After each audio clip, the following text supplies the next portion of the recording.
Welcome back to KTN News Center. Let's now continue with our conversation regarding neglected tropical diseases, and welcome back to the show. Thank you, Purity. Yes. Why are they referred to as neglected? Is it because, why have they been neglected in the society? Is it because of their severity? We know some diseases, for example, like leprosy, there's a lot of stigma that comes with leprosy. Any person suffering from leprosy, then there's stigma from the society, from the family. So why have they been grouped together as neglected diseases?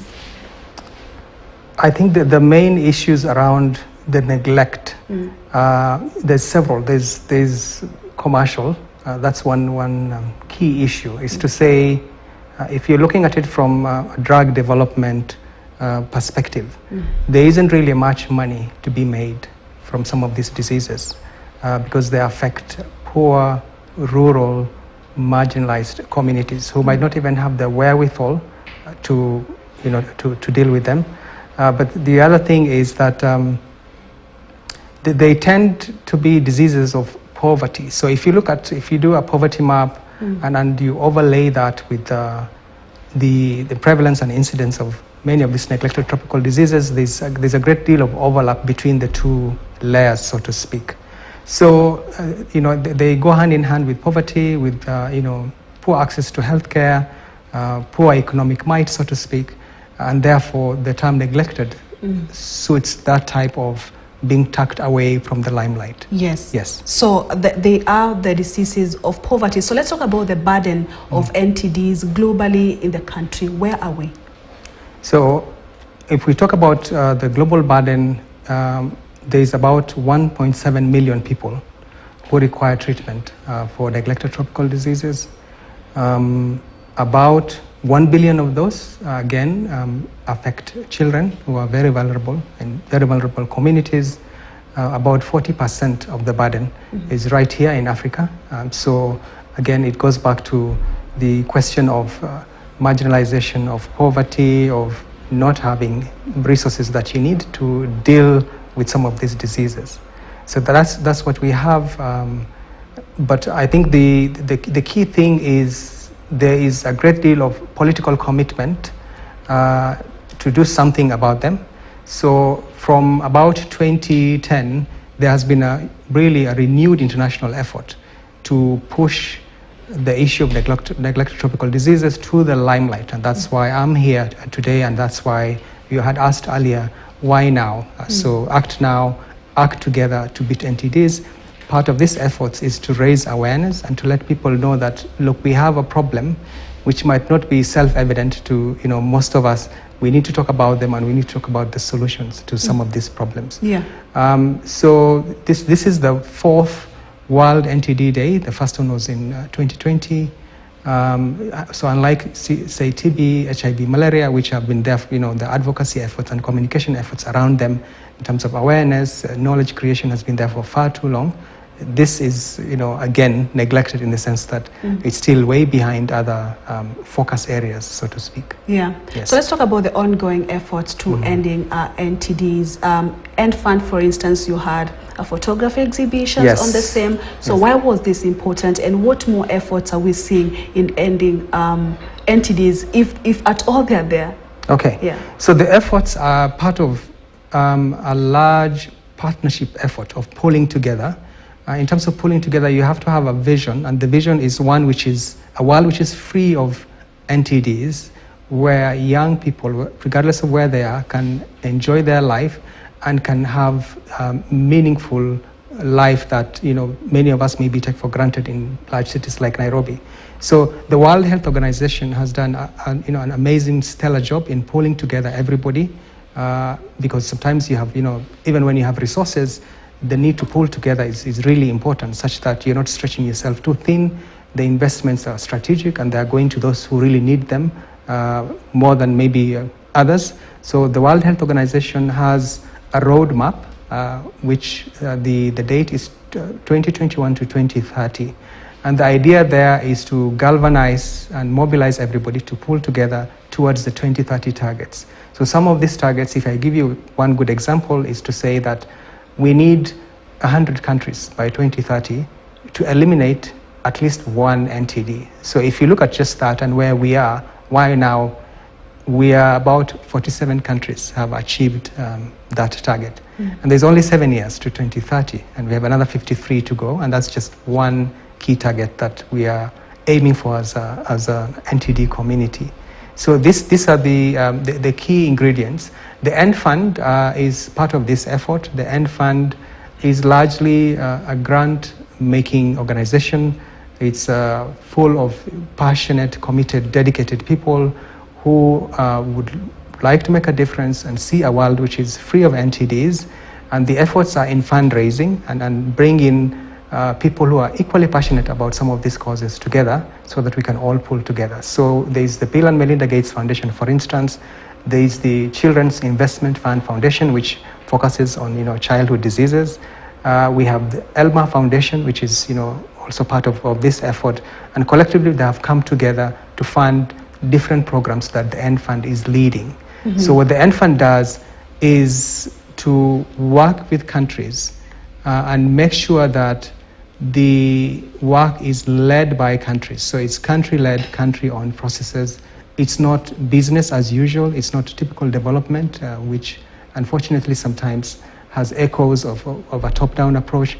It's to work with the countries to see what the issues are, what the priorities are, what the funding is there even domestically to try and do something about NTDs, what the gaps are, and to see how those gaps can be funded within the broad partnership coalition that the End Fund is part of, and WHO and everybody else. Yes. And today we are talking about, for instance, cancer being the leading cause of death globally. And the third, as we speak, there's a national cancer summit going on at Safari Park in the country. So what do you think are the dangers of neglecting tropical diseases? Could they, take us to where we are as far as cancer burden is concerned?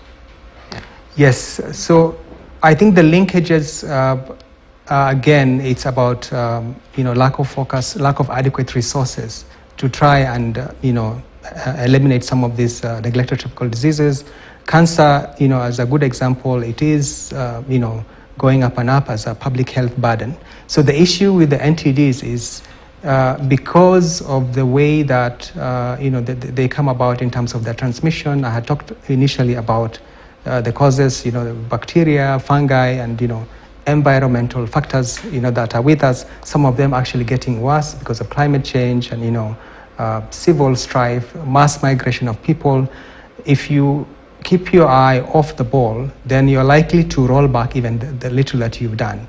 Some of the NTDs that we are talking about require several rounds of medication, 2-3 times a year, before you can bring down the burden of these diseases. So the lack of adequate resources, taking your eye off the mark, means that you're likely to go back to where you were 5 years ago, 10 years ago, where we had a concerted effort to try and rally the international community to do something about these NTDs. So lack of focus means you're rolling back all the gains, and you would have wasted quite a substantial bit of resources. I talked about the role that pharmaceutical companies have played, like Pfizer, Merck, GlaxoSmithKline, which have been donating large, valued pharmaceutical commodities. It means that those resources would have been wasted because you've not really gone to, the final push, the finishing line, so to speak. So we need to keep up the momentum and act now and act together to get there, get to the finishing line together. Yeah. Yes. And what should the countries do to strike a balance? Because it's obvious there are calls that cancer should be declared a national disaster, and the fact that statistics show that it's the leading cause of death, then we expect that more efforts will be put on that. So what should countries and governments do to strike a balance so that we also don't neglect these other diseases and find ourselves where we are with addressing cancer? So one of the key components, I think, for many of the public health campaigns is even though the resources are finite and the needs are infinite, you are trying to prioritize and see where you can make the best difference. But at the same time, there's still a focus on not leaving anyone behind. So while you have huge public health interventions that prioritize and focus, understandably, on the issues which, sort of take up the headlines, there is still that push to reach marginalized communities and not to leave anyone behind. So there are special programs which, appeal to, sort of which are designed for niche populations. The questions really are not questions of just burden, but also equity.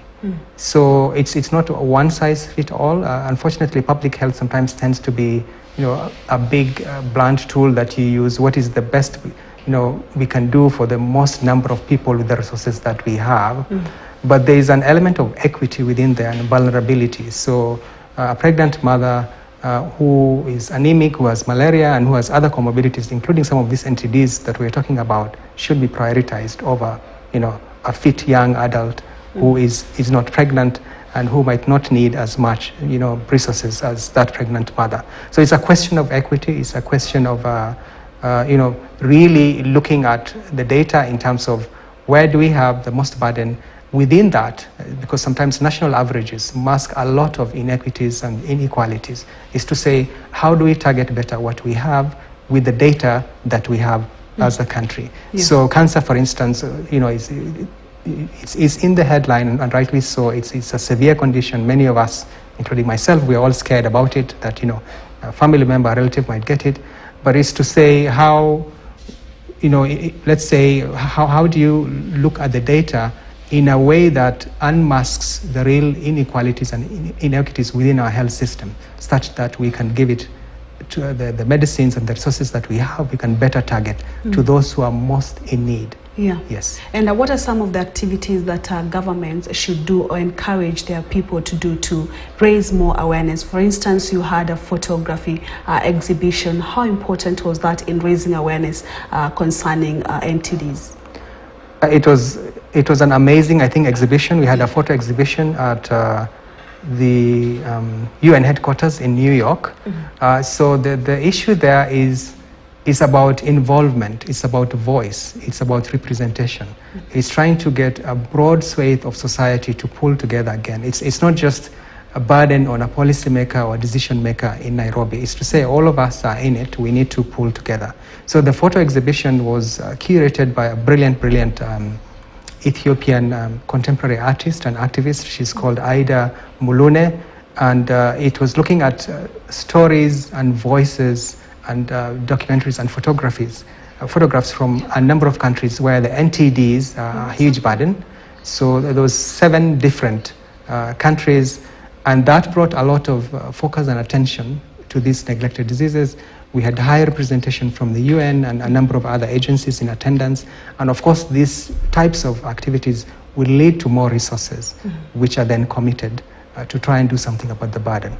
Yeah. So where is the gap as far as addressing NTDs burden is concerned? For countries even like Kenya, do you think that more resources are being directed to the NTDs, and how can this gap again be bridged? So the gap can be bridged through a variety of interventions. It's about, there's 2 key aspects. One is, if you look at the typical work plan for a Ministry of Health department, you will see, we want to do this 100 activities in this year, and you see like 40, maybe to 60% of the activities are funded. So there are huge gaps in, the annual work plans. It's to say, where do we get more resources, including domestic financing? I can't stress that enough. I think sometimes there is the thinking that resources can always come from outside. It's not the case. It's about prioritizing through a national agenda what is important in terms of public health for Kenya and other countries, but also it's to use the resources that we have in a much more impactful way. It's to say, where can the little that we have make the most impact? And that's where data comes in. I had talked about the need to look at the data that is there. Kenya, for instance, has done so many different surveys and studies on NTDs, and the burden, and the geographical burden, and so on. Is to look at that data and to say, where can we best target the resources that we have to improve the numbers and to reduce the burden of NTDs. Yes. Yeah, and finally you said that the number right now stands at 20, the list of diseases that have been categorized under the NTD standards at 20. Do you think that this number could grow bigger as we continue? Are there some of the diseases that you feel that they are also not in the category of NTDs, but when you look around, countries are neglecting those diseases as well? Yes, so if you look at the number 20, actually it's a very iterative process, in the sense that I mentioned malaria, TB and HIV, for instance. There's a time 15, 20 years ago where malaria and HIV were considered neglected diseases because they didn't have as much focus, as much awareness, as much advocacy efforts as they have now. Now they're called the big three, but it wasn't the case 15, 20 years ago. They were in the earlier lists of NTDs. If you look back at 10 years ago, the list was about 13 or so. And then a few years later, it grew to 17, again, based on the need and, really looking at the disease burden, including emerging diseases, for instance, would make it to the list. So a good example of one which has been added as something which is critical and which is, causes severe disability and death and morbidity is snake bites. And I'm sure you've seen how snakebite envenoming is affecting communities, especially in dry areas. If you look at, Makueni and dry areas in Kenya, for instance, that's a major problem. So that has been added to the list. So it's a very iterative process. There's committees of experts who look at the issues of the day and recommend, what needs further focus and advocacy and awareness efforts. So it's currently at 20, depending on how you count and classify. Some of them are like, a bucket of conditions which are put together. Others are individual diseases like leprosy, like you said, or for instance, river blindness and so on. So it's not a fixed list. It's based on the current problems that we have at this time. Yes. And Act Now, Act Together, Invest in NTDs. So this year, what will be the campaign be more focused on? Is it acting on raising awareness or acting on releasing funds to address NTDs? It's all of those and much more. Because, like I said, the needs are infinite, but the resources are finite. So when you're in a situation like that, you use every tool in the toolbox that you have to raise awareness, to increase knowledge, to get more funding, to better target the resources that you have and everything else that you can do. So it's a rallying call towards achieving the 2030 targets that we have set for ourselves as an international community, with WHO at the lead. Yes. And what is EndFund doing to help with the fight? EndFund is doing a number of things. One is, fundraising. There's a committed, dedicated team of people who are always looking for new opportunities to get more funding for NTDs. I've mentioned a number of donor groups that we're already working with: ELMA Foundation, the Children Investment Fund Foundation, SAFE, Bill and Melinda Gates Foundation, but there are other philanthropies also who are ready to help. And so that is the sort of target group for the EndFund. But also the EndFund also looks at new and innovative programs that can make a difference. So the Arise Fund, which is like our newest one, for instance, came out of a very specific emergency need. So the UK government for a very long time has been supporting NTDs, but there were cuts from the Foreign, Commonwealth and Development Office in 2021, which led to a crisis in terms of critical activities like the mass drug administrations that I talked about. So there was a need to act very quickly in phase 1 of Arise, the Arise program, to fill that gap in about 24 countries. And then in phase 2, which is about 3 years and a half, going to 2025, the focus is to say, now that we are beyond the emergency line, can we refocus our efforts on countries where we can make a difference? And there's 5 countries. There's Kenya, there's Ethiopia, there's South Sudan, there's Senegal and Burkina Faso, which are part of the second phase of the Arise program. Yes. And Dr. Abdi Nasir Amin, Associate Vice President, Programs, the EndFund, thank you so much for your time. Thank you, Purity, for having me. All right, and that brings us to the end of our show this morning. Thank you for watching KTN News Center. I'll see you again at 1 o'clock news desk. Keep watching KTN News.